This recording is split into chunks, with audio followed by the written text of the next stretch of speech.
va dire, bizarre, l'importance qui est donnée au chameau. Depuis que Eliezer va quitter pour aller chercher donc vers Haran, là où il a été envoyé par Abraham Avinu, il nous dit Abraham Avinu, il nous dit le pasuk Vaikach ha'eved asara gemalim mi gemale Adonai. Il a pris avec lui 10 chameaux qui étaient des chameaux de son maître. Bon, et qu'est-ce qu'il y a s'il n'avait pas pris de chameaux? Pourquoi on a besoin? Le pasuk nous appuie l'importance qu'il a pris les chameaux de Abraham Avinu. Il arrive, qu'est-ce que la première chose qu'il fait? Vayavrech hagemalim. Il a agenouillé les chameaux. Et qu'est-ce qu'il y a? Et si le pasuk ne nous le raconte pas, ça nous manquerait un détail dans l'histoire. Et ainsi de suite, on voit que beaucoup de choses tournent autour des chameaux. Puis après, il va faire le test pour voir la jeune fille qui me dira, voilà, je te demanderai à boire, elle me donnera, je te donnerai à toi à boire, et également à tes chameaux. Encore une fois, les chameaux. Puis après, il écrit, Eliezer se fait inviter par Rivka, et il lui dit, il y a de la place pour toi et pour les chameaux. Encore une fois, les chameaux. Et ainsi de suite. On voit les chameaux, ils rentrent dans la maison, on leur a fait de la place, comme la Gemalim. Et Eliezer, à nouveau, lorsqu'il va raconter l'histoire, il dit, j'ai pris des chameaux et des chameaux. Et après, à la fin de la paracha, une fois que Rivka, elle vient, également, qu'est-ce qui se passe? Elle vient sur un chameau. Mais ce qui est très étonnant, c'est lorsque Yitzhak, qui revenait, comme on sait bien, de la tfila de Mincha, il va voir, qu'est-ce qu'il va voir? Il ne dit pas, je vois une femme qui arrive. Il dit, je vois des chameaux. Comme ça, le passouk, il dit. Oui, comment il dit le passouk? Vayar veine gemalim baim. Il a vu qu'il y avait des chameaux qui arrivaient. Ouais, ça, le passouk après, il dit, Vatissa Rivka etenea, Vatere et Yitzhak, Vatipol me la gamal, et ainsi de suite. Mais qu'est-ce qui se passe? Il a vu des chameaux. C'est quoi ces chameaux? Qu'est-ce qu'ils ont, ces chameaux? Peut-être, on va de suite parler du Hamor, mais pourquoi cette insistance? Pourquoi répéter à maintes reprises qu'il a pris des chameaux, il y avait des chameaux, il y a eu le test avec les chameaux, il a vu les chameaux? Qu'est-ce que symbolise ici ces chameaux? Et le chameau n'est pas caché. Et le chameau est partiellement pas caché, comme on reviendra sur ça vers la fin du siou. Cette insistance sur le gamal ici, on le retrouve ailleurs, mais pas sur le gamal, mais sur le Hamor. Les Farshim font remarquer que dans Parashat Miketz, lorsque les frères de Yosef, après qu'ils aient vendu leurs frères, vont descendre en Égypte à cause de la famine en Eretz Israël, et qu'est-ce qui se passe là-bas également? On va dire, ils sont descendus avec des ânes, et ils ont pris leurs ânes, et ils ont chargé le blé sur leurs ânes, et lorsqu'ils sont repartis, ils ont mis l'argent dans leurs ânes, et ainsi de suite. On répète le mot Hamor, à maintes reprises dans le passouk, jusqu'à que lorsque la dernière fois Yosef va cacher le gavir, il va cacher la coupe dans la sacoche, à ce moment-là, qu'est-ce qui se passe? Après, il dit, tu veux nous prendre en tant qu'esclaves avec nos ânes? Et qu'est-ce qu'il y a? Encore une fois, on précise les ânes. Et là, il y a une remarque que le Maharal dit dans son Sefer Gvurot Hashem, Maharal de Prague, pourquoi on mentionne, c'est quoi cette idée de Hamor? Alors il dit le Maharal, une idée intéressante. Il a dit le Hamor, qu'est-ce qu'il fait? L'âne, il est fait pour porter une charge. Mais l'âne, il n'a aucune idée qu'est-ce qu'il porte et dans quel but il porte cette chose-là. Lui, il doit porter. Qu'est-ce que ça vient nous dire? Il dit le Maharal, lorsque les frères de Yosef sont descendus en Mitzrayim, c'est vrai qu'eux, ils sont descendus pour une raison. Mais en réalité, ils ne savaient même pas pourquoi ils descendaient. Ils descendaient pour accomplir la Xéra d'Akadosh Baruch Hu qui va être par la suite que le Bnei Israël devait descendre en Égypte. Donc l'âne, ici, c'est le symbole. Oui, ils sont descendus pour ça, mais c'est tout un acheminement qui est en train de se passer. Pour le but, parce que par la suite, le clan d'Israël devait descendre en Égypte. Donc ça, c'est le symbole, comme ça il dit le Maharal, du Hamor. C'est pour ça que le Passouk répète à maintes reprises le Hamor. Nous, on doit expliquer ici quel est le symbole, quelle est l'idée qu'il y a ici dans ce gamal. Pourquoi le Passouk répète à maintes reprises le gamal? Alors on sait bien la question qui est posée déjà dans les Rishonim. Pourquoi Abraham Avinu va s'entêter et va faire jurer son fidèle serviteur Eliezer qu'il doit aller chercher une fille à Haran dans la maison de ses pères et que on ne peut pas prendre Mibnot Kenaan. On ne peut pas prendre une fille de Kenaan. Et qu'est-ce qu'ils avaient de mal, les filles de Kenaan? Elles n'étaient pas orthodoxes, elles n'étaient pas religieuses. Alors, qu'est-ce qu'il y a? Il va aller à Haran. Et qu'est-ce qu'il va trouver à Haran? Il va trouver une fille d'idolâtre. Alors, c'est mieux. Qu'est-ce qu'il a gagné au change? Prends une fille à côté de chez toi, pas besoin d'aller faire 1000 kilomètres pour aller récupérer quelque chose qui a la même valeur. Là, Rivka, elle dit, t'inquiète pas, on a vidé la maison, Rachid nous dit, on a vidé la maison de la Avodah. Donc, une maison d'idolâtre, qu'est-ce que tu as gagné?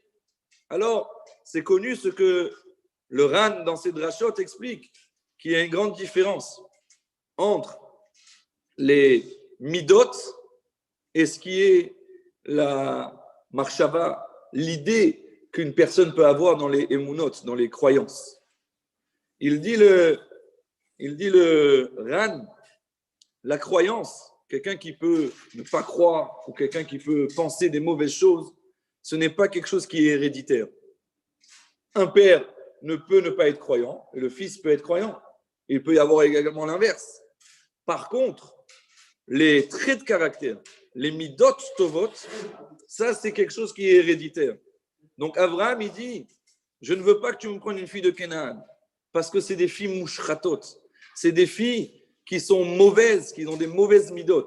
Et ça, c'est peut-être même si elles ne sont pas Ovdei Avodah, mais parce qu'il avait des filles qui avaient rejoint un peu son style de vie du monothéisme à Abraham Avinu. Mais ils n'avaient pas en elles ces bonnes midot tovot. Alors que dans sa famille, même si peut-être ils sont des Ovdei Avodah, il savait qu'il pourrait là-bas trouver une fille qui avait des midot tovot, qui avait des bons traits de caractère. Et c'est la raison pour laquelle, qu'est-ce que va faire maintenant Eliezer pour vérifier est-ce qu'il trouve la bonne? Il ne va pas juste prendre n'importe quelle fille. Il va chercher une fille qui va lui montrer qu'elle est généreuse, qui a un aïn tova, qui a un bon œil, qui va faire des marasé chesed, qui va faire des actes de bonté, de charité. Mais on pourrait se demander pourquoi alors Eliezer va compliquer tellement la tâche. Eliezer, il va lui demander, il va se mettre à côté du puits et il va demander, est-ce que tu peux me donner à boire? Et si la fille va lui dire, je te donne à boire et je donne également à tes chameaux, c'est la bonne. Mais si elle donne uniquement à boire à Eliezer, c'est pas un maaseh chesed, c'est pas déjà gentil, c'est pas suffisant. Hein, vous vous trouvez dans un endroit désert, vous voyez quelqu'un, il dit, est-ce que tu peux me donner à boire? Et il va vous donner à boire. Vous arrivez de voyage, vous crevez de soif, c'est pas déjà un signe de chesed que la personne est généreuse? Pourquoi on doit absolument voir également qu'il donne aux chameaux? On remercie déjà une personne qui nous donne à boire. Il n'a pas donné l'os aux chiens, c'est pas grave, il n'aime pas les chiens. Mais pourquoi ça ne suffit pas? Je ne suis pas déjà une preuve que quelqu'un fait du chesed lorsqu'il donne à boire à quelqu'un d'autre? Alors il y a d'abord ici une première idée que le Beth Halevi nous enseigne. Le Beth Halevi nous enseigne que dans ce test que faisait ici Eliezer, il n'y avait pas juste un test de chesed, il y avait un test de chesed réfléchi. On peut faire du chesed. Réfléchi, c'est qu'on analyse. On peut des fois être généreux avec quelqu'un. Par exemple, quelqu'un il vient et vous demande de l'argent, un narcomane dans la rue, il vous demande de l'argent, vous lui donnez de l'argent. Vous faites du chesed. Vous pouvez peut-être lui donner de l'argent, c'est bien, mais il va mal l'utiliser. Ce n'est pas un chesed réfléchi. Par contre, ici, Eliezer faisait le test d'une manière tout à fait réfléchie. Pourquoi? Alors, surtout de nos jours, en cette période de pandémie, on peut comprendre encore plus. Eliezer vient, il va demander à boire à une jeune fille. Il n'a pas de verre. Comment cette jeune fille va lui donner à boire? Elle va prendre sa cruche, comme il est écrit dans le passouk, et elle va lui faire boire directement. Mais peut-être qu'elle est folle. Peut-être qu'il a attrapé le Covid. Il va contaminer l'eau. Comment tu donnes comme ça à boire à un étranger? Tu sais ce qu'il a, il vient d'ailleurs, il a peut-être la gale, il a peut-être d'autres mauvaises maladies. Et comme ça, tu lui donnes. Alors Eliezer, il a dit, je vais voir comment elle va agir. Si je lui donne, je vais lui demander à boire, elle me donne à boire. Maintenant, moi, Eliezer, je suis un homme, je ne suis pas un chameau. Je ne vais pas boire une quantité énorme, je vais boire une petite quantité. Maintenant, qu'est-ce qu'elle va faire avec le reste d'eau qu'il y a dans la cruche? Tout va dépendre. Si elle est intelligente, elle ne va pas vouloir conserver cette eau-là parce que peut-être Eliezer l'a contaminée. Elle va reverser le reste. Mais c'est honteux. Si elle fait ça devant Eliezer, ça montre, je te prends pour quelqu'un de sale, qui a des maladies, qui véhicule des maladies. Alors je jette le reste d'eau. Alors là, Eliezer, il dit, on va voir. Si elle ne veut pas me faire honte, qu'est-ce qu'elle va faire? Elle va prendre le reste d'eau, elle ne va pas le ramener à la maison, parce que peut-être c'est une eau qui a été contaminée. Donc elle va le verser dans l'abreuvoir pour les chameaux. Maintenant, tout ce qu'elle va verser dans l'abreuvoir pour les chameaux, peut-être c'est juste parce qu'elle pensait que j'ai peut-être une maladie, que je ne veux pas contaminer, elle ne va pas ramener à la maison. Elle montre une certaine intelligence, mais elle ne montre pas une bonté infime. Quand est-ce que je vais voir que réellement elle est bonne, qu'elle est Ba'alat Chesed? C'est lorsqu'elle va continuer à puiser pour donner aux chameaux. Parce que peut-être ce qu'elle a puisé la première fois, c'était pour moi. Et elle ne veut pas jeter le reste, elle ne veut pas le ramener à la maison, elle donne aux chameaux. Si elle va continuer à puiser, alors ça montre qu'elle fait son ma'aseh chesed, elle fait son acte de chesed, mais de manière réfléchie. Ça, c'est comme ça, il dit le Beth Alevi, que le chesed, il faut le faire d'une manière réfléchie, qu'il y a un but. Et comme ça, il aurait pu voir. Parce que juste de voir qu'elle est du chesed, ce n'est pas suffisant. Pourquoi ce n'est pas suffisant? Il peut y avoir des jeunes filles qui sont très généreuses, mais le reste n'est peut-être pas une preuve qu'elle est intelligente. Hein? Ça existe. Donc c'est pour ça qu'il dit Beth Alevi, ça c'était la manière de vérifier. Mais encore plus que cela. Le Keli Akar, il ramène sur une Gemara dans Maseret Nida. La Gemara, elle dit, dans Maseret Ta'anit, excusez-moi. La Gemara, elle dit, comment on veut vérifier quand on cherche son âme sœur? On va aller vérifier. Qu'est-ce qu'on vérifie? Alors la Gemara, elle dit comme ça. Kol kala she'einea yafot, toute jeune fille qui a des beaux yeux, alors ça suffit. Elle a des beaux yeux bleus. Kol gufa en tsarich bedika. Je n'ai pas besoin de vérifier tout le reste de son corps. Si elle a des beaux yeux, c'est qu'elle est belle, elle est parfaite, elle est klila ma'alot. Parce qu'elle a des beaux yeux. C'est quoi elle a des beaux yeux? Il dit le kliaka, veze davar she'achush machish, ki kama mechuarot ba'olam she'enem yafot. Ça existe des filles qui sont laides et qui ont des beaux yeux. Alors quoi, les yeux, ça suffit? Et il dit le kliaka, ce serait étonnant de dire que ce qu'on doit vérifier ici, c'est uniquement quelque chose qui est physique. Bien sûr que la signification ici de Enea Yafot, qui a des beaux yeux, n'est pas uniquement quelque chose de physique. Comme on sait bien, on dit dans le Eshetraïl que ce Eshetraïl a été chanté la première fois à l'oraison funèbre de Sarah Imenu, comme ça le Midrash Tanchuma ramène, Sheker Achen, Vehev Alayofi. La beauté, tout ça, c'est du mensonge, c'est pas ça uniquement.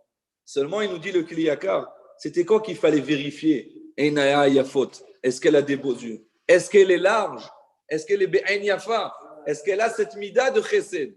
Parce que justement, cette mida de Chesed, c'est l'inverse de ce que nous avons vu au début de la paracha. Que Abraham Avinu, il a dit, ne me prends pas une fille de Bnot Kenaan. Pourquoi? Parce qu'il avait vécu dernièrement une très mauvaise expérience. Il avait vécu avec Ephron. Ephron qui lui dit au début, quand on vient le voir, il dit, oui, je te donne la Marata Marpella, je te donne tout. Et après, une fois qu'on commence à lui parler d'argent, déjà, ses yeux, ils s'ouvrent grands et il veut pas n'importe quelle somme, il veut Arbamotché quelqu'un s'est ouvert la sophère. Quand les Mefarshim, ils expliquent que c'est une somme astronomique, c'était énorme, ça correspond aujourd'hui à des millions et des millions. Ephron, il a joué le jeu, comme ça on apprend. Et en fin de compte, il voulait. Et Ephron, les Mefarshim, ils disent, la valeur numérique de Ephron, c'est Ra'aïn. C'est un mauvais œil. Ephron est égal Ra'aïn, il a un mauvais œil. Il se la raconte aux yeux de tout le monde au début qu'il ne voulait pas prendre d'argent, mais il avait bien sûr l'intention de prendre et de vouloir, et il avait les yeux. Donc Abraham Avinu qui a vécu cette expérience de Ra'aïn de Ephron, il vient, il dit, fais attention, ne me prends pas une fille de Kénan. Vas-y vérifier est-ce que Enea Yafot. Vas-y vérifier est-ce qu'elle a des beaux yeux. Que veut dire des beaux yeux? Qu'elle a cette mida de largesse de chesed. Mais on va voir qu'on ne s'arrête pas là. Pourquoi? Dans le Zohar HaKadosh, il est ramené qu'il y avait une particularité. que Abraham Avinu, il servait à Kadosh Baruch Hu bemidat hachesed. Yitzhak Avinu, il a servi à Kadosh Baruch Hu ce qui s'appelle avec la rigueur, bemidat hadin. Et Yaakov Avinu, il a servi à Kadosh Baruch Hu par ce qui s'appelle midat harachamim, la miséricorde. Mais on pourrait se poser la question, c'est quoi la différence entre le chesed, la bonté et la miséricorde? C'est que Baruch Hu, il est bon, il est miséricordieux. Quelle est la différence entre chesed, la bonté, et la rachamim, la miséricorde à Kadosh Baruch Hu? Le Passouk nous dit, après que Eliezer a fait ce test, et va faire ce test pour trouver justement cette âme sœur pour Yitzhak, le Passouk nous dit, avec ça je serai, comment je pourrais, ou Ba'eda, le Passouk nous dit, Vaya anara asher omar le'atina kadech ve'eshti ve'amra shete ve'gam gemalecha ashke, ota ochachta le'avdecha. C'est elle qui sera bonne pour Abraham, qui sera choisie pour Yitzhak, ou Ba'eda qui a sita chesed imadoni. Et par cela je serai que tu as fait du chesed avec mon maître. Et qu'est-ce que nous dit Rashi? Ota ochachta. Re'uya hilo. Gomelet chassadim. Si elle est gomelet chassadim, pas juste qu'elle fait du chesed, écrit gomelet chassadim. Elle va donner ce chesed ou kedai likanes bebeto chez l'Abraham. Elle est bonne, cette jeune fille, qu'elle pourra rentrer dans la grande maison d'Abraham Avinu. Pourquoi on précise de rentrer dans la maison d'Abraham Avinu? Quand on parle de maison pour les patriarches, selon les notions du Zohar HaKadosh, c'est la notion de Baït Shel Chesed. C'est comment Abraham il servait à Kadosh Baruch. C'était par le chesed. La grande différence entre le chesed et le rachamim, rachamim se traduit par miséricorde, mais se traduit également par compassion. Qu'est-ce que c'est de la compassion? La compassion, c'est lorsque vous voyez quelqu'un qui vous demande la charité, qui vous demande l'aumône, qui vous fait pitié. Alors vous avez de la compassion pour lui. Vous avez de la peine et vous allez aider cette personne qui est en difficulté. Lorsque vous faites du chesed, ce n'est pas la même chose. La Gemara, elle dit, dans Masechet Shabbat Daf Kuf Dalet, pourquoi la lettre Dalet suit le Gimel? Parce que Gimel, c'est Gomel, Dal, qui court, et le pied, la Gemara, elle dit, pourquoi le pied du Gimel, il va vers le Dalet? C'est parce que celui qui aime le chesed, il est toujours à la recherche, il est en train de courir vers le pauvre pour lui donner. Ça, c'est la notion d'Abraham Avinu avec les invités qu'il a amenés. Il n'a pas attendu, il est parti chercher, il est parti courir après eux. Il est toujours à la recherche, même qu'il est le 3e jour de sa Brit Mila, que c'est difficile, il est à la recherche du chesed. Ça, c'est la différence entre chesed et rachamim. Rachamim, c'est d'une manière où il y a quelqu'un qui te fait de la peine, il y a quelqu'un qui demande, c'est déjà quelque chose d'énorme. Tu as de la compassion, tu vas l'aider. Mais faire le chesed, quelqu'un qui est gomel chassadim, c'est quelqu'un que tout son être, toute sa vie, c'est quoi? C'est de rechercher à vouloir faire du chesed. Et ça, c'est la grande différence. Et c'est cette particularité qu'il y avait chez Abraham Avinu du chesed. La notion, c'est la notion avant qu'on vienne appeler, avant qu'on vienne demander à Kadosh Baruch Hu quelque chose, alors on a la réponse par Kadosh Baruch Hu. Le Passouk nous dit, lorsque Kadosh Baruch Hu, il a pensé que l'homme ne devrait pas rester seul, il est dit Vayomer Hashem Elokim, Lotov Heyot Adam Levado, ce n'est pas bien que l'homme reste tout seul, et selon Ezer Kenegdo, je vais lui faire Ezer, une aide pour lui, pour que quelqu'un puisse l'aider. Bon, il y a le limoud dans la Gemara de Ezer Kenegdo, mais la Kadosh Baruch Hu dit je vais faire une Ezra, je vais faire quelque chose qui va aider la personne. Il y a une grande différence entre Ezra et Yeshua. Comme ça nous révèle le Bnei Issachar dans son livre sur les commentaires du mois de Kislev, et il nous dit comme ça. Il est écrit dans Tehilim, Chusha le'ezrati, Hashem teshuati. On demande à Kadosh Baruch Hu, viens vite à mon secours, Hashem qui est teshuati, Hashem qui est mon délivreur. C'est quoi cette différence entre Ezra, viens à Kadosh Baruch Hu m'aider, et Hashem qui est mon délivreur? Il dit le Bnei Issachar, Velama shina me Ezra litshua. Pourquoi le pasuk David HaMelech a changé entre l'aide et la teshuah qui est la délivrance? Alors il dit, parce qu'il y a une grande différence entre Ezra et Yeshua. Leshon Ezer itzdak ala Ezra mi bli bakasha mukdemet mane Ezra. Lorsqu'on va dire le terme de la Hazor, aider quelqu'un, c'est qu'avant que la personne vienne nous demander de l'aide, nous sommes venus l'aider.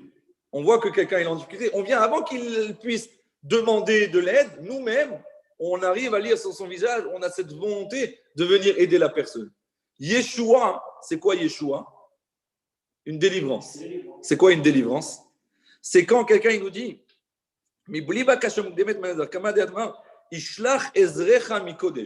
on demande à Kadosh Baruch Hu qui nous envoie de l'aide de quelque chose qui est Kodesh. Kodesh ou davar anivdal, soda chokhma makshava. Ou tshuva ou kshemoshia hamoshia achar bakashat anosha. Kima de atamar tsaraka hanahara hameurasa ve'en moshia la.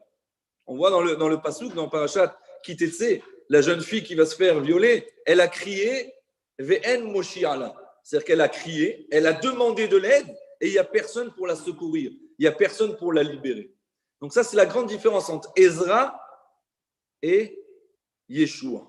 On demande à Kadosh Baruch Hu dans le Tehillim, Chusha le Ezrati, viens à Kadosh Baruch Hu m'aider avant que j'ai besoin de te supplier, de demander de l'aide. Hashem Teshuati, à Kadosh Baruch Hu, toi qui m'as déjà libéré et sorti de ma peine dans différentes situations, je demande à Kadosh Baruch Hu ici, viens m'aider, viens faire que je n'ai pas besoin de demander de l'aide, que directement, toi, tu viennes me demander de l'aide.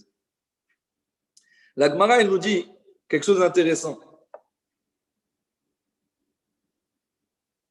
Que la Gemara dans Masechet Nida nous dit, comment se fait-il que la fille fasse sa majorité religieuse avant le garçon?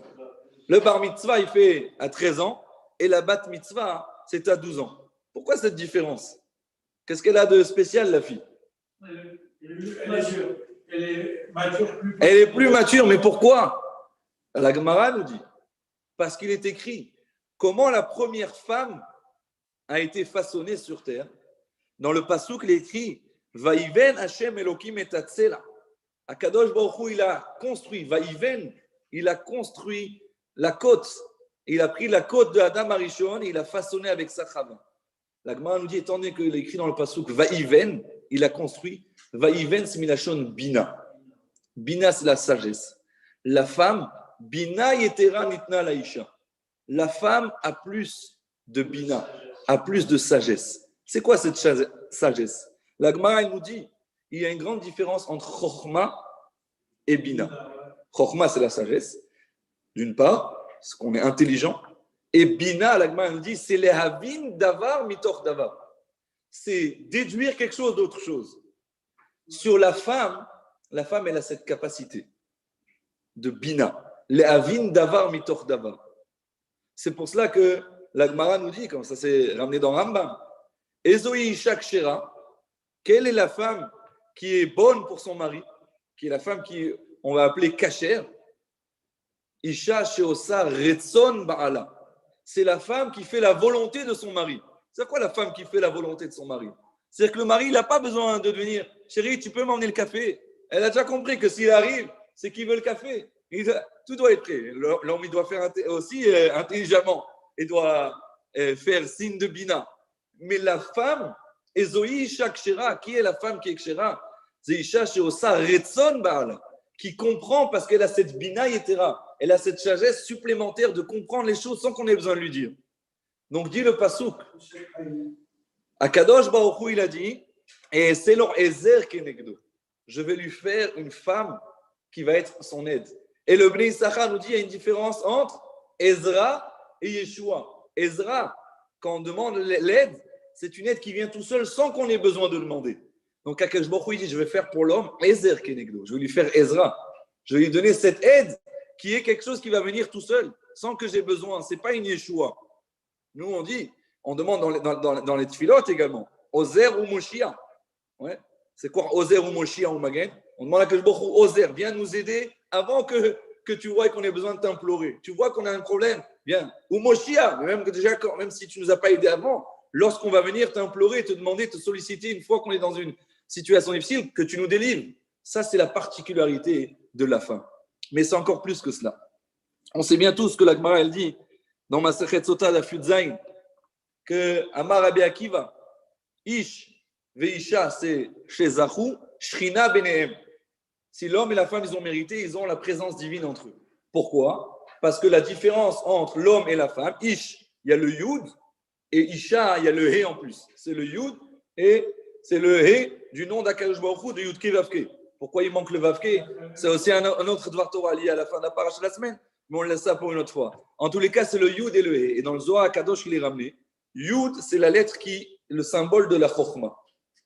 He, c'est la lettre qui est le symbole de la Bina, de l'intelligence. La femme, où elle a sa part? Elle a dans la Bina Yetera. Elle a dans cette sagesse particulière qu'on lui a donnée de comprendre les avin d'avar mitor d'avar. On n'a pas besoin de tout lui dire, elle comprend tout seule. Elle a cette possibilité de lire la situation et de voir ce qu'elle a à faire. Eliezer, il va chercher une fille, pas juste qui va lui faire du chesed, qui va comprendre. Je lui demande à boire, je lui demande à moi pour moi. Alors il y a des gens qui disent, tu m'as demandé ça, je te donne ça. Si tu voulais plus que ça, il fallait me le dire. Si tu m'avais dit, je t'aurais donné plus. Non. Et les héritiers, je veux voir cette femme. Pas juste qu'elle fait du chesed, mais qu'elle a cette bina yetera, qu'elle est bien le ezer kenegdo. Elle peut bien être celle qui va aider Yitzhak Avinu dans son travail, qui va vraiment aider, qu'elle peut rentrer dans la maison d'Avraham Avinu, qui est la notion entière de chesed, qui n'est pas juste rachamim, la compassion, mais c'est le chesed, c'est venir d'elle-même, venir faire cette bonté-là. C'est pour ça que là, il dit Eliezer. Eliezer, que lui porte ce nom également. Eli Hazar, que je vois où il aide. C'est parce qu'il avait compris cette notion. C'est quoi aider? Parce qu'il a grandi dans la maison d'Avraham Avinu. Alors il va faire le test pour que Rivka, elle va venir de son propre chef, venir et donner. Et là, elle va être bonne pour entrer dans la maison d'Avraham. Maintenant, on va comprendre c'est quoi cette notion de Gemilut Chassadim. Le gamal, le chameau, il a une grande particularité. C'est quoi la particularité du chameau? Il a une grande bosse. Pourquoi il a cette grande bosse? C'est parce qu'il peut emmagasiner des litres et des litres d'eau. Il va pouvoir garder ses réserves.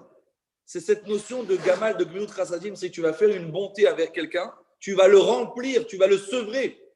Vaïgdal, il est dit sur Yitzhak, Vaïgdal hayeled, Vaïgamel. Yitzhak a grandi, il a été sevré. Comme Rachid me dit, il est arrivé à un âge où il n'avait plus besoin du lait maternel. Il a été sevré. C'est quoi un gamal? C'est quoi quelqu'un? C'est quelqu'un qui est sevré, il a tout ce qu'il a besoin. On lui a tout fait, on lui a tout donné. C'est cette notion de gmilut chassadim. Tu n'attends pas qu'on te demande encore ça et encore ça. Non, tu viens de toi, tu comprends que tu dois faire cette notion de gmilut chassadim. Tu dois donner jusqu'à ce que la personne elle n'ait rien besoin de plus. Tu as tout fait, tu as déjà tout compris tout seul.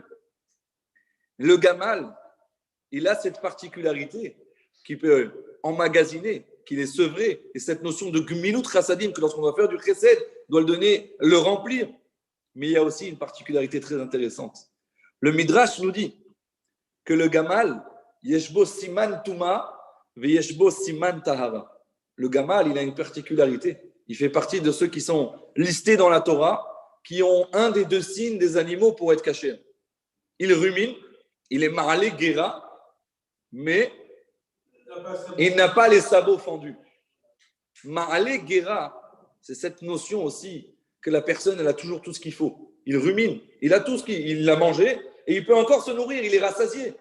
Cette notion-là, c'est ce que Abraham il a voulu chercher pour Yitzhak. Yitzhak a comme pour valeur numérique 208. Guéra, quelqu'un qui rumine, guéra, venir rumine, c'est également 208. Par contre, yesh siman tahara ve yesh siman tuma. Dans le gamal, il y a un bon signe et un mauvais signe.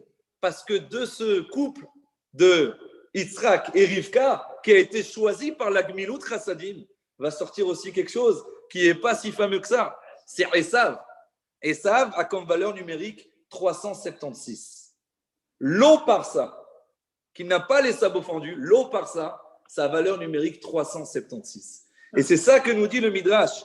Mais à Gamal, ze yeshbo siman tuma ve siman tara. Car et emida Rivka tzadik veracha. Rivka qui a été choisie par sa Gmilut Chassadim, c'est ça la notion de Gamal, c'est vrai, de sevrer, de donner entièrement, d'avoir cette bina yetera. Et c'est le test qu'a fait Eliezer, qui a compris la notion de Ezra. Mais le Gamal, il y a également une bonne partie et une mauvaise partie. De la bonne partie, ça c'est Yitzhak, qui a la valeur numérique de 208, Guéra, qui rumine, mais il y a la mauvaise partie, que l'eau par ça, qui n'a pas les sabots fendus, qui est, ça c'est Esav qui est sorti de Rivka. Bien sûr, nous sommes, Baruch Hashem, les descendants de Yitzhak et Yaakov, le bon côté qui est sorti du Gamal. Cette notion que, Baruch Hashem, le Klal Israël, il est reconnu par 5 minutes chassadim. Ouais, Gomle chassadim, Baishanim, Rachmanim, c'est le Gever qu'on est le Klal Israël. Donc, par cette bonté, et on comprend, en venant à l'aide, sans attendre que la personne nous demande, à Kadosh Baruch Hu, lorsqu'il va voir que nous, on va être Gomle chassadim, lui aussi va venir, on doit implorer, mais même sans implorer à Kadosh Baruch Hu, il va voir nos malheurs, il va voir nos souffrances, à Kadosh Baruch Hu va nous envoyer rapidement Ezra et Yeshua, il va nous envoyer la libération et la fin de cette période tellement difficile qu'on puisse se retrouver, Bezrat Hashem, pas que sur Zoom, mais tous ensemble ici, et bien sûr avec la venue du Mashiach.